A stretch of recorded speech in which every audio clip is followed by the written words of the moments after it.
Hello and welcome to the Baggies Podcast. Of course, giving you the latest news, views and opinions on all things Albion. Well, I've just come up from the front room from watching West Bromwich Albion 0 and Burnley 0. Although it's a 0-0 game, there's still plenty to discuss out of that game. There's still plenty of positive and some negatives to take out of that as well. And we're going to be dissecting all of those here on this episode 14 of the Baggies Podcast. If you're new around here, make sure to go and drop a follow or a like or whatever platform you're watching. Just show your appreciation for the podcast. And also, make sure to go and follow us on Twitter, which is at the Baggies Pod. If you've got that sort of time on your hands, that would be fantastic. And if you want to get involved in the podcast, make sure to drop us a line on Twitter and you guys can get involved and come on the podcast. We're going to be talking all things about the Burnley game and also our final game, our final transfer window business, because obviously since we last spoke we have brought in a big name since we last spoke. So we're going to get straight into this episode 14 of the Baggies Podcast. Let's go. So I guess we'll start before the Burnley game. I guess we'll start with the transfer deadline day, and in fact just before transfer deadline day, which was in fact it was the Wednesday. Was it the Wednesday or the Thursday that Grant was announced? But we signed Karlan Grant from Huddersfield Town on a permanent deal, which was fantastic. Which was to the value of £15 million over the next 6 years. So 6 years is the contract that Karlan Grant has been bought with, and he came in on the 18, 17, 16 Thursday. He came in on the Thursday, and that was a phenomenal signing, exactly what we needed. We paid £2.5 million up front to Huddersfield, and we've managed to secure a fantastic signing, hopefully, scoring 19 championship goals last season off the top of my head. Nearly grabbed one today as well. If it wasn't for being a toe offside, would have managed to get his first ever Albion goal there. So it was a decent a decent transfer window in the end from the Albion. If somebody told you we're going to have Diangana, Pereira, Gravinovic and Karlan Grant and Callum Robinson next season, you'd have probably bitten their arm off. So there's no need for complaining, really. I mean, we've been needing a striker. We finally got the first choice that I think we wanted.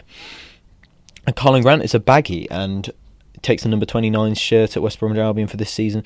Probably going to turn into the number 9 if he works hard, and if Kenneth Sahor leaves on a permanent deal. Obviously, he's gone on loan on loan to Millwall for the season. That was the only outgoing on deadline day, as well as far as I'm aware.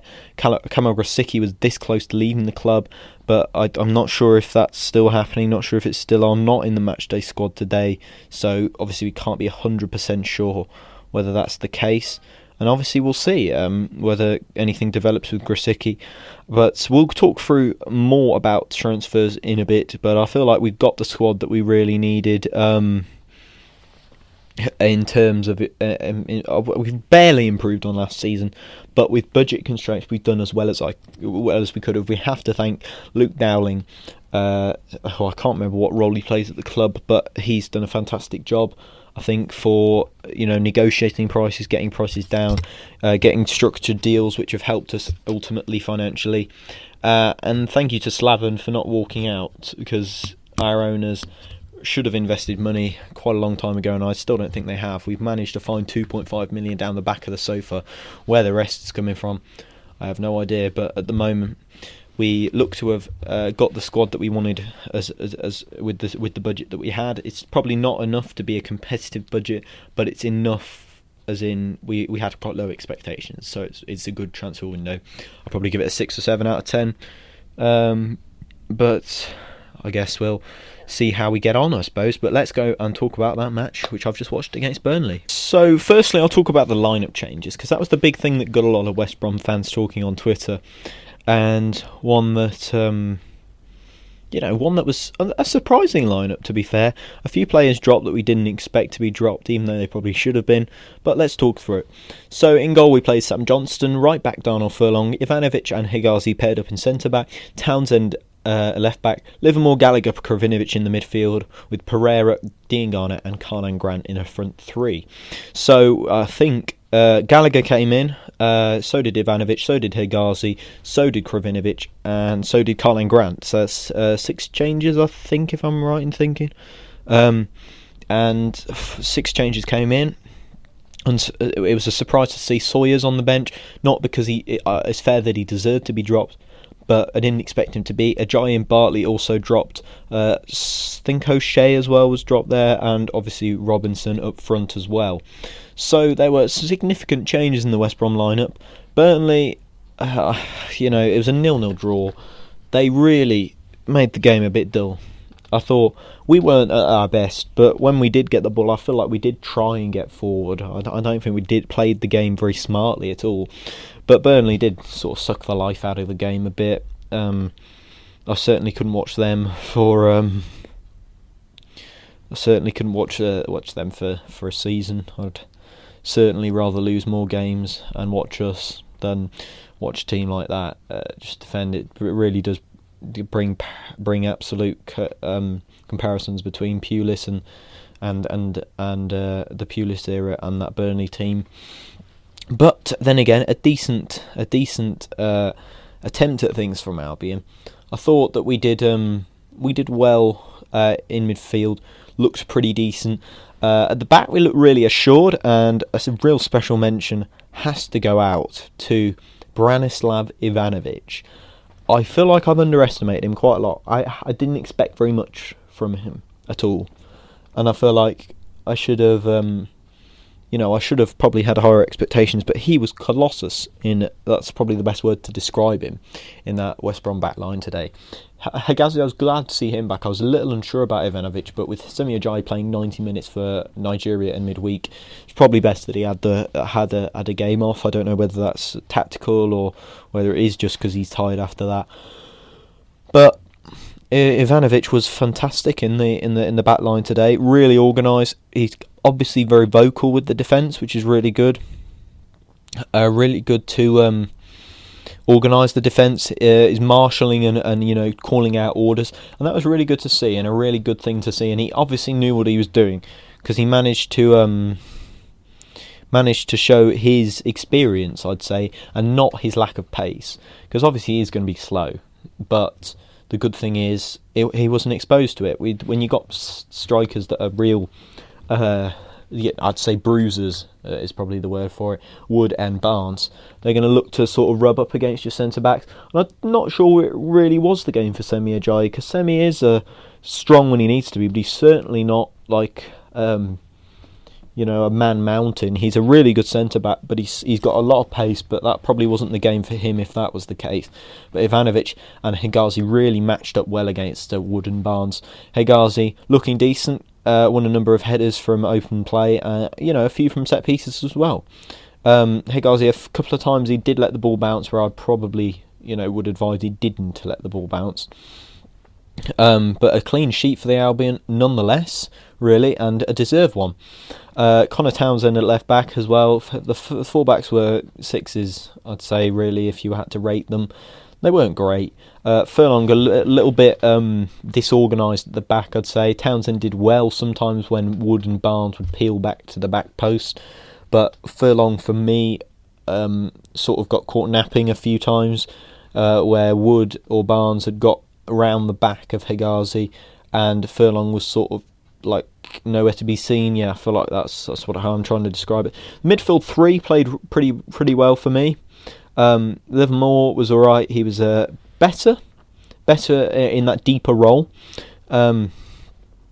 He was pretty professional, sideways passing, tidy play, good tackling at times.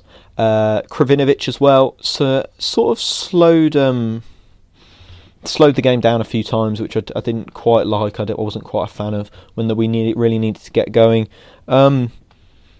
I feel like Burnley are similar to a lot of Championship sides in a way of their physicality.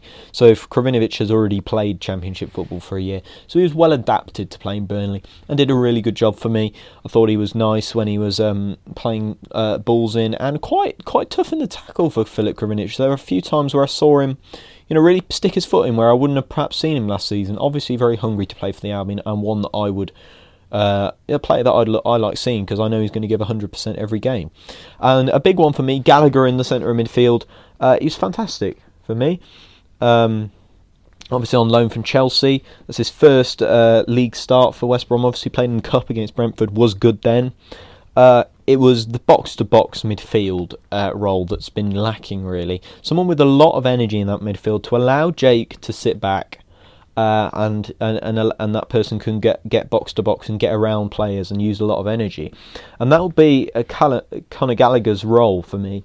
He was harrying Burnley players, he was getting around everybody, he was tackling, putting in a real shift for the Albion in the midfield. Often, exploiting the defensive line and breaking that midfield in between that midfield and defence. And I really liked it from Gallagher because he showed a lot of pace and energy. And I was really pleasantly surprised. Never gave up, never stopped with his energy. And I was really pleased to see what he did out there today. Some quality balls as well, some quality passes across the pitch and stuff. So for me, Gallagher would definitely Ivanovic would be my man of the match, but I'd certainly give a shout to him. Pereira playing on the right hand side, I think. From the set pieces was a bit of a problem because they kept going straight into Nick Pope's arms. He's a fantastic goalkeeper, Nick Pope, and I'd love to see him perhaps challenge Pickford for that number 1 shirt in England.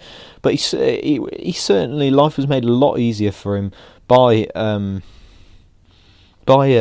lad, by Pereira, crossing the ball in pretty inadequately, the ball just floating in straight under his nose, and he was able to collect a few of those quite easily.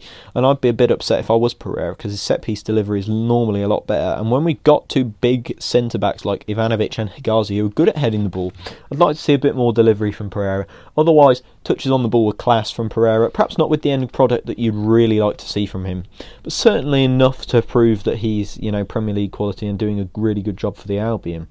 I thought he played, pretty decently. He was really well played. He did the right things on the ball and indeed off the ball. So for me, Pereira did nothing to upset me in this game, and did a decent job when on the ball. So he played some really nice touches over to into the middle of the pitch when pressure looked pretty imminent on Pereira. He managed to twist and turn his way around, and that was fantastic from him. There was Diangana, who had an alright game. I feel like he didn't get one-on-one with the full-back as much as I'd liked him to. He was shut down a few times by Eric Peters, who was playing on the opposite side of the defence. Normally a left-back, Eric Peters playing on right-back for Burnley. And I don't think Diangana tested him as much as he should have. He should have really got at him and caused him a lot more problems. But still a decent game from Diangana. A few more from him, Pereira, and perhaps Krovinovic. There should have been a bit more driving forward. They should have been, running towards the back line a bit more, trying to take on defenders. Burnley really good in the air, and we seem to play to their strengths quite a lot with the balls in the air. Should have really tried to find more clever ways around them. And then finally, Grant up front. It was his first appearance for the Albion, his debut, if you like. He looked fantastic for me. He ended up with the ball in the back of the net. He was a toe offside. He managed to. There was a good cross from Diangana, and he managed to head home. And I was up celebrating, but he was offside. And it was strange to see him start. I didn't expect him to really, but I think Bilic just sort of said, it's now or never for him. To make a start, make an impact. We need him now, is what I think Bilic was trying to say. He was tired in the second half. Obviously, not really been particularly match fit. Only being training with Huddersfield's youth team, knowing that he's going to be on his way out of Huddersfield. But for me, played a really good game, the bits that he did play, and showed some real flashes of good energy. He was far too lively. I mean, he's doing a really good job for West Brom, and hopefully he's going to provide some vital goals in the coming weeks, I'd hope. Brighton next week is going to be one that I'd look to target, another Monday at 5:30 fixture, so hopefully it's going to be one that we're going to be able to deal with pretty well with Karlan Grant. A few players off the bench as well came in the shape of Matt Phillips, who had no impact apart from getting himself booked. We also bought on Romain Sawyers, who didn't really do much, lost the ball a couple of times, and also Callum Robinson, who had a few little runs and a few little spurts, but not enough to really influence the game. It would be unfair to criticise or praise unless they did something really good, but they didn't really make much of an impact when they came on. The biggest thing for me, the criticisms of the game, were just that we need to win games like that. We need to be a bit more clinical, putting teams really to the sword when, let's be honest, they haven't done a fat lot in the game. Burnley, they had a couple of chances where they had some free headers, but in reality we did have some decent chances, and we'll regret not picking up 3 points against Burnley, because it's those sorts of games that you really start, if you get relegated at the end of the season, you look back and you go, could we have nicked an extra 2 points there? But there's an improvement from Southampton, which is good, and I like that a lot. That the fact that we've managed to improve, and the fact that we can build on that and go to Brighton and see if we can get a result. And another, there's a one against Fulham, which is a must-win. If we don't win at Fulham, I can't see us staying up at all. I mean, you do worry now that we haven't managed to pick up that 3 points, but let's not to be too hard on ourselves, because we have made an improvement, and something that needs to be done is to improve and keep going. Hopefully we will do that, but we do worry that that we're going to not be able to pick up points. The games like that are the ones that we're going to really struggle with, and hopefully we'll get back into the start of the getting points off on the board very soon. I think Brighton will be one that we can target. They play nice football. Maybe we can try and counter that and try and pick up some points there. And then there's the game against Fulham, which is a must-win for me. Again, there won't be probably any more additions at all. There's free agents out and about, but the transfer window has closed, so this will probably be what we're stuck with until January. And I like that. I don't mind that at all. Why wouldn't you be at all? Why would you be, happy with that when you had apparently 20 million to play with, and you've ended up with probably 40 million worth of signings that you've got in your inventory now? I'm really pleased with the way we played things today, and going forward needs to be a bit more cutting edge for me. But apart from that, the intentions were better. The defence was a lot better. Goalkeeper Sam Johnson, I've just realised I haven't talked very much about him.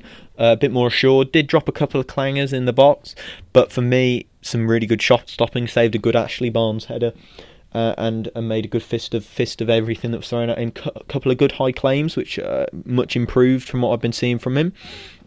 And in the end, Sam Johnson looked reasonably assured in the goalkeeping position today, along with a lot of the defence. Ivanovic and Higazi making a big difference for the Albion, and hopefully we'll see a much improved side when we go out and play Brighton next week. It is now time for our fan reaction section of the podcast, where we'll be welcoming our Twitter user at C Hawthorns onto the podcast, and he's going to share his thoughts on the match against Burnley and what he made of it. Take it away, mate. Hi, so Louis asked me to give some thoughts on the game on Monday afternoon in terms of the Burnley game against the Baggies. I thought the lineup was a lot better. I like Gallagher in the middle. It's a big upgrade on Sawyers. Grant looks good, really positive. Quite pleased with the changes that Billet was making. I think they were desperately needed. We've got more legs in midfield. We still look a little bit shaky at the back. Ivanovic, absolutely solid. I don't think we feel like we belong in this league yet. We look a bit tentative. Teams like Burnley, we're going to have to take points against if we've got any ambitions of staying up. Overall, not a great game. It's definitely 2 points dropped for me personally. We're definitely going to need points somewhere along the line. I don't know where they're going to come from at the moment. Positives, Grant looks really sharp. Ivanovic, excellent. Gallagher, really good. I do think these 2 points are going to come back to haunt us later on down the line during the run-in. We could potentially, looks like we might get cut adrift as we're going towards Christmas. We've got to pick up some points somewhere. But I suppose we didn't lose, so we're going to have to take the positives from that, hopefully onto the next game. I do like the new additions though, they look good, and I think they'll be important in the coming games. So that brings us to the end of the podcast. Thank you very much to @CHawthorns on Twitter for getting involved in this podcast. You can go and follow him. His Twitter link will be in the description of the podcast. Thank you very much for listening, and we'll see you next week when we'll be talking about the Brighton game, which is again on Monday night, so the podcast hopefully will be out just after that. So thank you very much for listening to the podcast, and we'll make sure we'll catch you then. Make sure to go and follow @CHawthorns on Twitter, and make sure to go and follow our Twitter as well @the Baggies Pod, and make sure you're interacting with all of the episodes in the future. Thank you very much for listening, and we'll see you later. Have a great week, Baggies fans. Goodbye.